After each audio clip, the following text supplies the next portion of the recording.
देखिए मैं उत्तराखंड से कर्णप्रयाग विधानसभा 6 कर्णप्रयाग विधानसभा क्षेत्र से आता हूँ। सुरेश कुमार बिष्ट मेरा नाम है। और जैसे कि आज भारतीय जनता पार्टी के जो किसान विरोधी, युवा विरोधी, बेरोजगार विरोधी जो कारनामे हैं, जो ये जनता के साथ छल कर रहे हैं, उससे बिल्कुल क्लियर है कि इस समय भारत में, पूरे भारतवर्ष में जिन 5 राज्यों में चुनाव हो रहे हैं वहाँ पर भाजपा विरोधी एक लहर चल रही है। और निश्चित रूप से मुझे ये लगता है कि कांग्रेस इन 5 जगह कांग्रेस आएगी और पूर्ण बहुमत से आएगी। हाँ, मैं इसमें दावेदारी कर रहा हूँ और निश्चित रूप से दावेदारी इसलिए भी कर रहा हूँ कि मैं पिछले 35 वर्षों से निस्वार्थ कांग्रेस पार्टी में एक सिपाही की तरह काम कर रहा हूं और आज तक चाहे पार्टी का कोई भी आदेश हुआ 2007, 2012, 2017 में भी मैंने दावेदारी की और पार्टी के द्वारा मुझसे आगे जिस भी नेता को टिकट दिया गया, मैंने पूरे तन मन धन से, पूरी निष्ठा से कांग्रेस के लिए काम किया और पार्टी के सिंबल पर पार्टी प्रत्याशी को जिताने के लिए काम किया। और आज निश्चित रूप से मैं आश्वस्त हूं कि मेरे कामों को देखते हुए, हम लोगों के निस्वार्थ भावना को देखते हुए, और चाहे वो कोई भी रहा हो, कोरोना काल में आप देखेंगे या त्रासदी जो केदारनाथ में आई थी वो देखेंगे, या विभिन्न जगहों पे पूरे विधानसभा क्षेत्र में मैंने काम किया है और लोगों के बीच में निश्चित रूप से पार्टी ने सर्वे करवाई है और निश्चित रूप से मुझे लगता है कि इस समय पार्टी हमें कर्णप्रयाग का सेवा करने का मौका देगी। सर, जिस तरह से अभी आप दावेदारी कर रहे हैं, लेकिन पहाड़ में हम अगर जिस तरह से देखें वहाँ विकास योजनाओं का या कोरोना काल से हम देखें, कोई भी वहाँ पर जितनी भी योजनाएं हैं वो धरातल पर नहीं आ पा रही है। इसका एक बड़ा आक्रोश भी रहता है कि भाजपा और कांग्रेस बार बार, ये भी हम मान सकते हैं कि चलो एक बार भाजपा एक बार कांग्रेस, और इस वक्त आपकी हो सकती है, लेकिन कैसे आप इन योजनाओं को कैसे चाहते हैं कि जो प्लान वहाँ रुके, रोजगार वहाँ नहीं है, फिर क्या प्लानिंग हो सकती है आप लोगों की? देखिए, हमारे यहाँ की जो प्रश्न है, हमारा बहुत सही प्रश्न आपने किया। मैं बार बार वही कहता हूँ कि जब से हमारी गवर्नमेंट हटी 2017 के बाद आप देखेंगे हमारे पहाड़ी क्षेत्रों में कि कोई भी विकास का काम शुरू नहीं हुआ है और जो हुए थे वो जहाँ पे हुए थे वहाँ पे अटक के रह गए हैं। एक्चुअली हुआ ये है कि इनको कभी धर्म के नाम पे, कभी मजहब के नाम पे, कभी आपस में लड़ाने के नाम पे ये लोग वोट लेते रहे हैं। और निश्चित रूप से एक कांग्रेस का एक इतिहास रहा है कि कांग्रेस ने वोट अपने काम पे मांगा है कि अगर हमने काम किया है तो हमको वोट दो। और अब जनता 2017 में किसी और पार्टी की सरकार के बाद अपने को ठगी हुई महसूस कर रही है और वास्तव में समझ रही है कि हमसे गलती हुई है और इस समय पूर्ण बहुमत में हम लोग आएंगे, 60+ हम लोग आएंगे, ये बात बिल्कुल तय है। आम आदमी पार्टी को कैसे लेते हो आप? आम आदमी पार्टी को हमारे यहाँ एक कहावत चल रही है कि भाई जिसने जो दिल्ली का ना हो सका वो उत्तराखंड का क्या होगा। देखिए, उत्तराखंड में आम आदमी पार्टी का कोई भविष्य नहीं है और मुझे तो अब लगता है कि दिल्ली में भी आम आदमी पार्टी का कोई भविष्य नहीं रह गया है। ऐसी बातूनी ये वीर है, बातों के वीर है और ग्राउंड में कोई काम नहीं है। सोचिए, एक चीज़ आपसे पूछना चाहेंगे, जिस तरह से आप पुराने कांग्रेस के रहे हैं, आपकी फैमिली भी उसी से रही है, पहाड़ में रहे हैं, पहाड़ में क्या समस्या ऐसे लगती है कि जो मतलब वहाँ पर नहीं इसका निवारण हो पा रहा, प्लान लगातार हो रहा है? देखिए, जो पलायन है उसके जो मुख्य कारण है उसमें सबसे बड़ी जो प्रॉब्लम है आज वो शिक्षा की है, उसके बाद स्वास्थ्य की। 2 चीज़ें बिल्कुल मैं अभी भी मानता हूं कि हमको सबसे पहले शिक्षा और स्वास्थ्य में स्थिति ये है कि जहां पे हॉस्पिटल खुले हुए हैं वहां पे डॉक्टर नहीं है। शिक्षा की स्थिति ये है कि बिल्कुल एक जिसको हम कह सकते हैं कि बहुत ऐसी शिक्षा की जो कि रोजगार परक शिक्षा हो, वो कहीं अप्लाई उसका नहीं हो पा रहा है। तो निश्चित रूप से हम जब हमारी गवर्नमेंट थी तब भी ये काम शुरू हुआ था और अभी भी मैं आपको आश्वस्त करना चाहता हूं कि वास्तव में पहाड़ों के लिए जो योजनाएं हैं, परम आदरणीय हरीश रावत जी ने जो योजनाएं शुरू की थी, उन सारी योजनाओं को भारतीय जनता पार्टी ने बंद कर दिया है। जबकि पहाड़ों के लिए, वो पहाड़ों के विकास के लिए वो मील का पत्थर साबित हो रहे थे।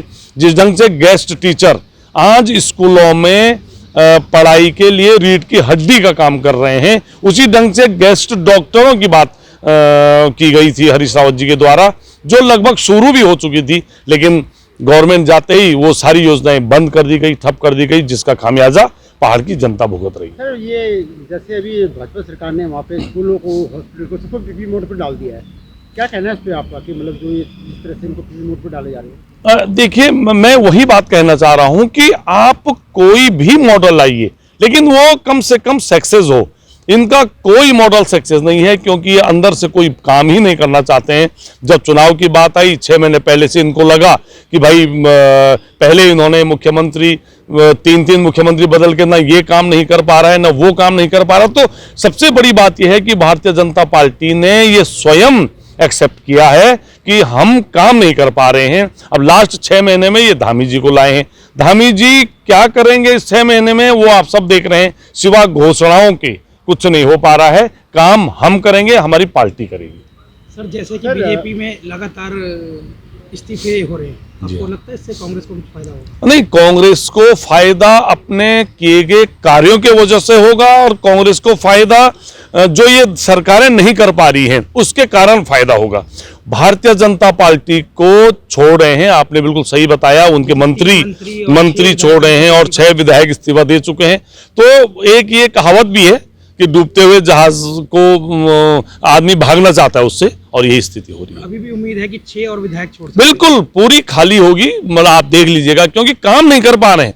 पब्लिक के बीच में आपको बताना पड़ेगा कि मैंने अपने क्षेत्र में क्या काम किया है। पब्लिक के बीच में आपको ये दिखाना पड़ेगा कि मैंने ये काम किए हैं, इसलिए मुझे वोट दो। अब ये मोमडन है इसलिए इसको मुझे वोट दो, ये बाहर का है इसलिए मुझे वोट दो, हम राम मंदिर बनाएंगे इसलिए हमको वोट दो, ये बात जा चुकी है। और निश्चित रूप से आज का जो चुनाव होगा, चाहे वो 5 प्रदेशों की मैं बात कर रहा हूं, वो काम पे वो चुनाव होगा, काम का हिसाब जनता मांगेगी और भारतीय जनता पार्टी बाहर होगी। सर एक क्वेश्चन आपसे और है, जैसे कि एक चकबंदी जो हमारा बहुत समय से एक अभियान चल रहा है पूरे उत्तराखंड के अंदर, और हर सरकार ने माना कि चकबंदी के बिना वहाँ का विकास नहीं हो सकता, प्लान नहीं हो सकता। हरीश रावत जी के समय में स्वैच्छिक चकबंदी का अभियान चलाया गया था, जो लागू पूरी तरह से तो नहीं हो पाई। अब विधानसभा में पास कर दिया है भाजपा ने, लेकिन लागू नहीं किया है। चकबंदी से क्या मानते हैं कि ये होना चाहिए क्या? देखिए, बहुत जरूरी है, चकबंदी का होना बहुत जरूरी है। इससे एक्चुअली हमारा जो क्षेत्र है, हमारा जो उत्तराखंड है, वहाँ लगभग 50% लोग आज भी कृषि आधारित कामों पे लगे हैं, रोजगार पे लगे। लेकिन हमारे चकबंदी की बात तो बहुत पहले ही हरीश रावत जी ने की थी, जिनको इन्होंने ठंडे बस्ते में डाल दिया, और उसके बाद फिर जब इनको लगा कि यार ये तो थोड़ा महत्वपूर्ण योजना है, तो उसको फिर से बाहर निकाल दिया। मैं एक चीज का पक्षधर हूं कि वो किसी भी गवर्नमेंट ने अगर किया हो, अगर वो जन उपयोगी है, वो अगर क्षेत्र के हित में है, तो दूसरी पार्टी को कोई अधिकार नहीं होना चाहिए कि वो उन योजनाओं को बंद करे, बल्कि उन योजनाओं को आगे बढ़ाना चाहिए। ये हमारा विचार। तो क्या आपको लगता है कि जैसी आपकी सरकार आएगी तो इसको आप लागू कर? निश्चित रूप से हमारी सरकार में जब हरीश रावत जी मुख्यमंत्री थे, एक और कानून आपको याद होगा, भू कानून के रूप में एक किया गया था कि भाई बाहर, अब फिर हम गैरसैंण राजधानी की बात कर रहे हैं, गैरसैंण में इन्होंने ग्रीष्मकालीन राजधानी बना दी है।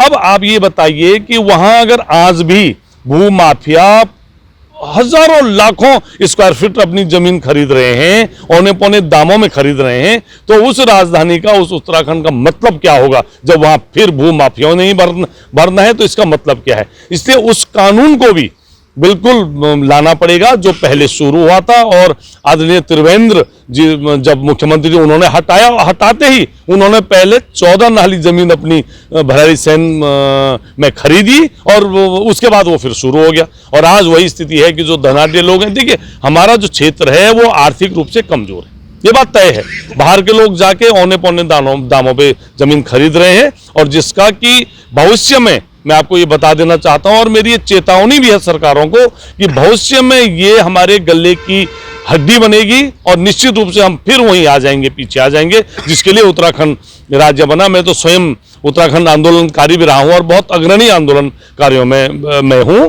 तो निश्चित रूप से ये कानून शुरू होना चाहिए ताकि उत्तराखंड का भला हो सके। तो हम ये मान के चले बिजली की जैसी आपकी सरकार आएगी, जैसे 243, 254 जो धाराएं बनाई गई, जिसमें अनलिमिटेड मतलब जमीन खरीदने का प्रावधान है, आप बिल्कुल जो देखिए, मैं बार बार बोल रहा हूं कि कांग्रेस सरकार गरीबों की सरकार है, कांग्रेस सरकार पिछड़े लोगों की सरकार है, कांग्रेस सरकार जो हमारे बेरोजगार युवा हैं उनकी अपनी सरकार है, इनके हित में महिलाओं की सरकार है। इन सारे वर्गों के हित में जो भी कानून लाने होंगे या जो भी कानून खत्म करवाने होंगे बिल्कुल किया जाएगा। सर, आप हमारे माध्यम से अपने क्षेत्र की जनता के लिए क्या संदेश देना चाहेंगे, किस बेस पे आपको वोट दिया और क्या आपकी योजना रहेगी? यदि मैंने अपने क्षेत्र में पूरे निस्वार्थ भाव से काम किया है, यदि मैंने अपने क्षेत्र में पूरे मैं कह सकता हूं कि हर वक्त मैं जनता के बीच में रहा हूं, अगर जनता समझती है कि मैं उनके कार्यों को आगे बढ़ा सकता हूं,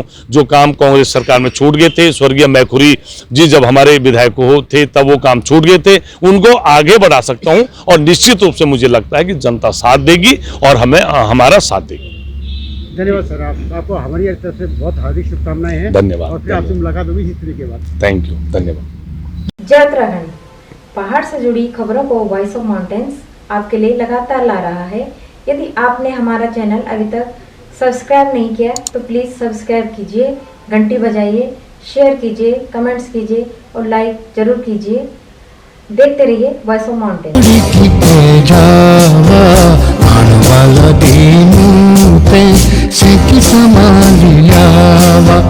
ए जावा